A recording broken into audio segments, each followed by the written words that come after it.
Hi family welcome to అమ్మ చిట్కాలు. నేను మీ దీప్తిశ్రీ. పిల్లలకి కోల్డ్, కఫ్, ఫీవర్ ఉన్నప్పుడు పెట్టే ఫుడ్ రెసిపీని చూపిస్తాను. జనరల్‌గా చిన్నారులకి కోల్డ్, కఫ్, ఫీవర్ ఉంటే ఇంటేక్ అనేది చాలా తక్కువగా ఉంటుంది.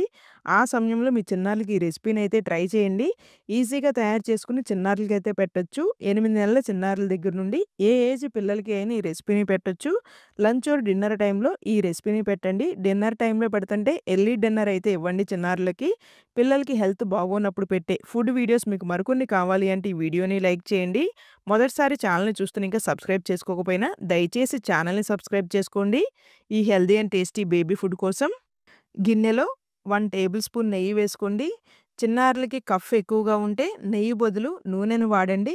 1/4 టేబుల్ స్పూన్ జీరా, పొట్టు తీసిన 2 వెల్లుల్లి రెబ్బలు, శుభ్రంగా కడిగి పెట్టుకున్న కరివేపాకు రెమ్మలు, చిన్న బౌల్ కట్ చేసుకున్న ఒక టమాటోని వేసి బాగా కుక్ చేసుకోవాలి.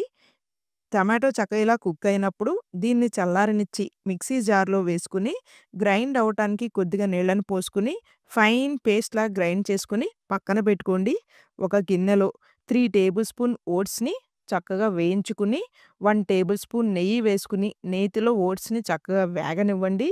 ఇలా వేగుతూ ఉన్నప్పుడు 250 ఎంఎల్ వరకు నీళ్ళను పోసుకుని మనం గ్రైండ్ చేసుకున్న పేస్ట్‌ని కూడా వేసి మొత్తం కలిసేలాగా కలుపుకొని 1 ఇయర్ అండ్ అబోవ్ బేబీస్ అయితే చిటికెడు ఉప్పును కూడా వేసి ఇలా ఈ కన్సిస్టెన్సీలో ఉండేలాగా కుక్ చేసుకుని చల్లారినాక చిన్నారులకైతే పెట్టండి. ఈ వీడియో మీ అందరికి ఉపయోగపడుతుంది అని అయితే ఆశిస్తున్నాను. వీడియో నచ్చినట్లయితే please do like, share and subscribe.